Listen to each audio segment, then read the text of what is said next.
홍콩 해외 법인을 이미 설립한 기업들과 이야기를 나눠보면 문제는 대부분 설립 단계에서 발생하지 않습니다. 홍콩 법인 설립 절차는 비교적 명확하고 예상 범위 안에서 끝나는데요.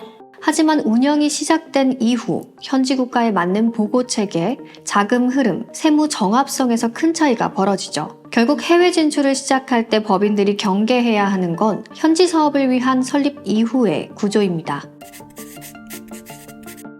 대부분의 기업은 법인 설립을 완료한 뒤 세무, 회계, 자금, 인력을 각 영역별로 분리하여 운영합니다. 그래서 초기 해외 법인의 매출이 발생하기 전까지는 문제가 드러나지 않습니다. 하지만 해외 매출이 일정 수준을 넘는 순간 구조적 충돌이 발생합니다. 해외 법인의 구조적인 문제는 크게 세 가지로 볼 수 있는데요. 첫 번째 충돌은 해외 법인과 기존 국내 법인 간의 세무회계 기준 불일치입니다. 현지 기준 재무제표와 한국 법인 간의 연결 기준 재무제표가 동일하지 않은 경우인데 이 차이를 사후 조정 방식으로 맞추기 시작하면 조정 과정이 반복되면서 누적되기 쉽습니다. 이건 단순한 회계 기술의 문제가 아니라 보고 시점이 늦어지고 숫자의 확정성이 떨어지기 때문이죠. 두 번째 충돌은 해외 법인의 자금 흐름입니다. 예를 들어 해외에서 발생한 이익이 현지에 유보되는지, 배당으로 이전되는지, 그리고 이전 가격 구조로 한국에 이동되는지 이 모든 것들이 처음부터 설계되어 있지 않으면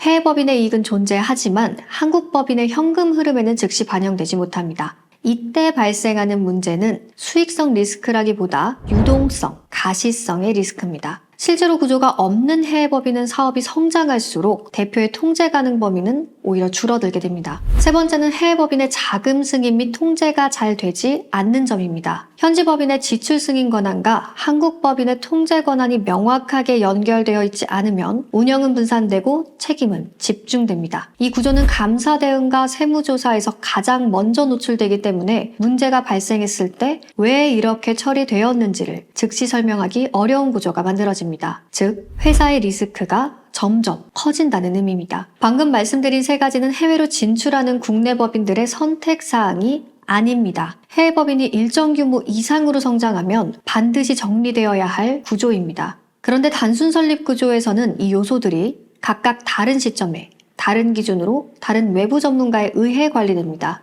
이게 해외 법인 운영이 흔들리는 가장 근본적인 원인입니다. 반면 해외 법인 BPO의 본질은 해외 법인을 설립만 해주는 것이 아닙니다. 설립 단계에서부터 현지 회계 기준의 정합성, 자금 기속 설계, 승인 및 통제 구조를 동시에 통합하여 설계하는 방식입니다. 해외 법인이 독립적으로 움직이는 구조가 아니라 한국 법인의 연결 구조 안에서 운영되도록 만드는 구조입니다. 이러한 통합 설계는 글로벌 회계 법인들이 여러 국가의 법인을 동시에 관리하면서 발전시켜온 구조이기도 합니다. 이렇게 처음 해외 법인을 설계할 때 사업 목적에 맞춰 현지 세무 전략, 자금 흐름, 국내 법인과의 관계 구조까지 함께 설계되어 있다면 국가에 따라 법인세 감면 등 외국인 법인 혜택도 적용받을 수 있습니다. 이 차이는 단기적으로는 보이지 않지만 해외 법인의 매출이 증가할수록 재무보고의 속도, 자금 회수 가능성, 투자 협상력에서 점점 더 큰 차이를 만들어냅니다. 정리하자면 해외 법인 BPO는 설립 단계부터 국가별 세제 구조와 해외 자금 흐름, 세무 회계 체계를 하나의 내부 통합 구조로 설계하는 방식입니다. 대표자가 직접 모든 영역을 관리하지 않아도 해외 사업이 구조 안에서 안정적으로 운영되도록 만드는 것이 이 구조의 핵심입니다. 그렇다면 홍콩으로 해외 진출을 고려하시는 대표님이시라면 이런 질문을 스스로 던져보시기 바랍니다. 우리 법인의 해외 진출은 설립 이후의 내부 구조까지 정확히 준비되어 있을까요? 많은 대표자들이 해외 진출 과정에서 겪었던 구조적 문제를 처음부터